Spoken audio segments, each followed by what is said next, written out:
Welcome back everyone to our continued discussion of cross-validation. In this lecture, we're going to explore using the built-in cross-val_score function for scikit-learn, which allows you to apply cross-validation to any machine learning model. That way, we don't have to worry if the model doesn't have a CV version that we can import. Let's quickly review cross-validation, that is k-fold cross-validation, and then jump to the Jupyter Notebook to implement it. For k-fold cross-validation, we start off with the entire data set. Then we're going to split it into a larger training portion and a smaller test data set. After this, what we're going to do is for this test data set, we actually remove it for final evaluation. This is essentially a holdout test data set. Next, we have to choose a k-fold value to split up the training data. And you can recall that the larger the k, that means the more computation. And the kind of largest split possible here is going to be known as a single leave one out policy, where you actually perform it for as many rows as you have. So k is equal to the number of rows. A very common value is to say k is equal to 5 or k is equal to 10. Obviously, it depends on how much computational power you have and how large your data set is. So you choose a k-fold split value for the training data. Here we've chosen k is equal to 5. So since k is equal to 5 here, what we're going to do is we're going to train on k-1 folds. So choose 4 of these folds to use as training data, and then validate your results on one other fold. And then you obtain the first combination error. Then you're going to repeat for another combination. And you're going to continue this for all possible fold combinations. So here we end up getting with 5 errors. And of course, the advantage for k-fold cross-validation is you were able to evaluate your model as it was trained on all portions of the data at some point in time and validated on all portions of the data at some point in time. And what you're going to do is you're going to use the mean or average error in order to adjust for parameters. So what you would do is after performing cross-validation, you look at this average error and see if you can adjust hyperparameters in order to run cross-validation again and evaluate that continued average error.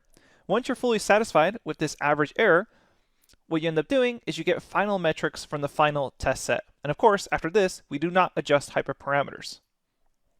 Now the cross-val_score function uses a model and training set along with a k-value and chosen error metric to perform all of this for us automatically. So everything I just showed you here is actually super easy to do with scikit-learn's cross-val_score function. So let's go ahead and explore how to use it inside the Jupyter Notebook. Alright, here I am at the notebook. I've gone ahead and done my imports as needed, and then I read in the data advertising.csv file. Here it is again. And what we're going to do is just show you how to do this particular process with cross-val_score. We start with all data, split it into a training set and a final holdout test set, perform cross-validations to find the correct parameters, and then perform a final evaluation. So just as before, we split up x and y, and then what we're going to do is also do a train test split. So the very first split we do is the train test split. We say from sklearn.model selection, import train test split, and then train test split, it's actually going to look like kind of a standard train test split as we did before, because it's really just xtrain and ytrain that we're working with for the cross-validation process. So we'll scroll down here and essentially copy and paste this as we always do. And then let's just change test size to something slightly smaller, possibly. So we could choose 30%. I'll keep it as 30% for now. But just something to keep in mind is technically this is just a final holdout test data set. So it doesn't need to be as large as 30%. You could make it something like 15% in order to use more training data for searching for the correct hyperparameters. To keep things the same and comparable, I will just keep it though as 30%. And let's just go ahead and keep our random state as 101. So again, keep in mind the test size here is in regards to this final holdout test data set. So it may be smaller than what you're used to for train test split. I'll keep it as 30% for now to keep things uniform. And then we also need to scale our data. So just as before, we say from sklearn.preprocessing, import the standard scalar, create the scalar just as before,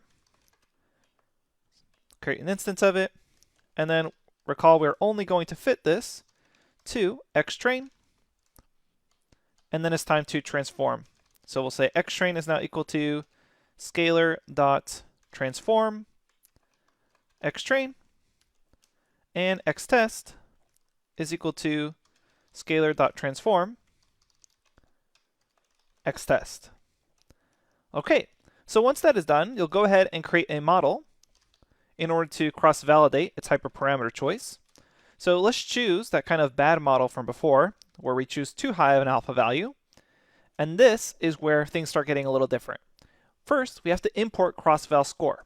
We say from scikit-learn.model selection, and it kind of makes sense that it's under model selection because it will help you select the best hyperparameters for your model.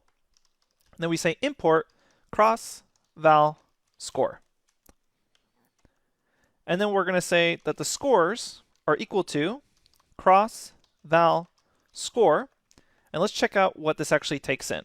So this is going to take in an estimator.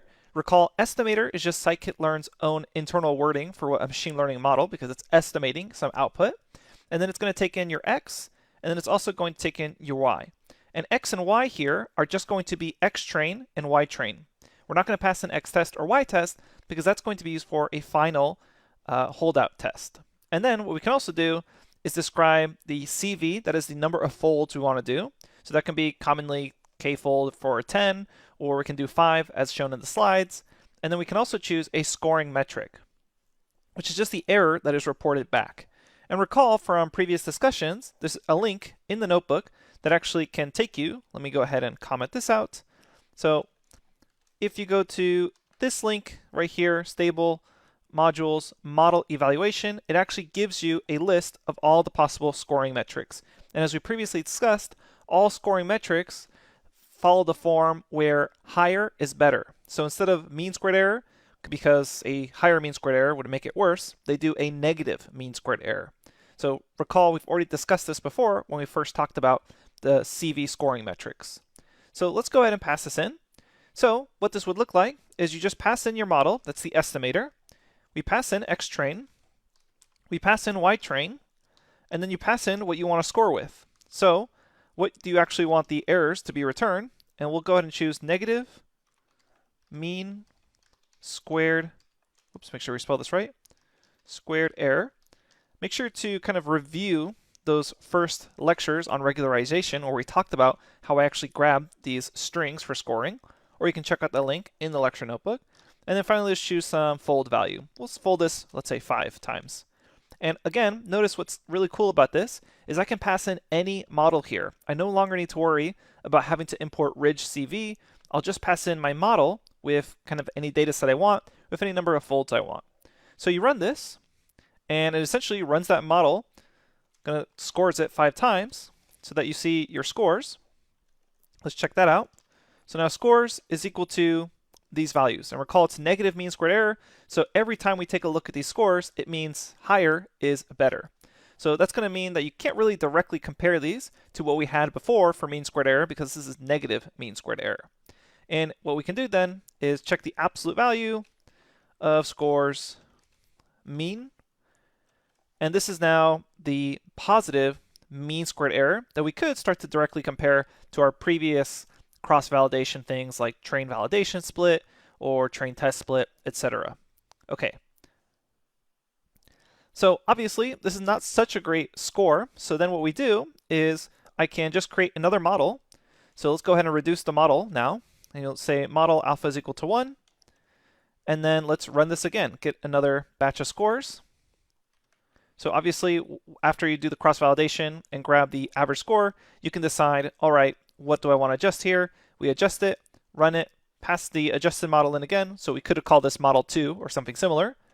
And then now I essentially run the same code again, pass that in, run that, and now you notice it performs a lot better with alpha is equal to 1.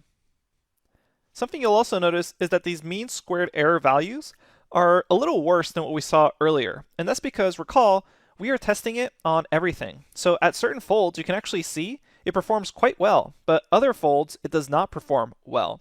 So that's a really good indicator of getting a true evaluation of your model, which is why it's typically going to be a little worse for scoring something cross-validated versus just a single train test split. It really depends on the folds themselves. You can see how much of a difference these particular folds can make. And in another situation, you could have just gotten lucky and gotten just this single mean squared error. That would have been just a train test split. All right, so let's assume that we are satisfied with this valuation of the scores with a average mean squared error of 3.34. What's the next step?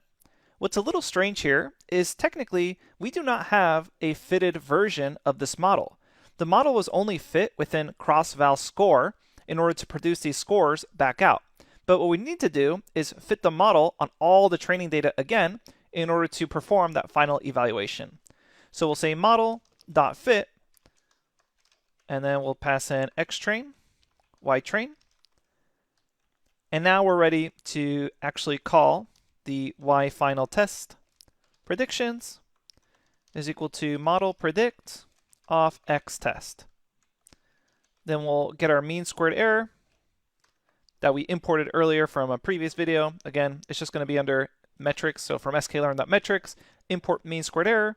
And I'm going to compare my y test to this y final test predictions. And this is now my final mean squared error that I report back to my supervisor or boss or team or whoever wants to know the realistic expectation for this model on truly never before seen data. So definitely some parts that beginners get confused at is the fact that the model isn't really fit inside this cross-val score. You have to fit it again in order to do this sort of prediction on some final test set. All right, so we're going to show you a slightly different function in the next lecture called cross_validate. I'll see you there.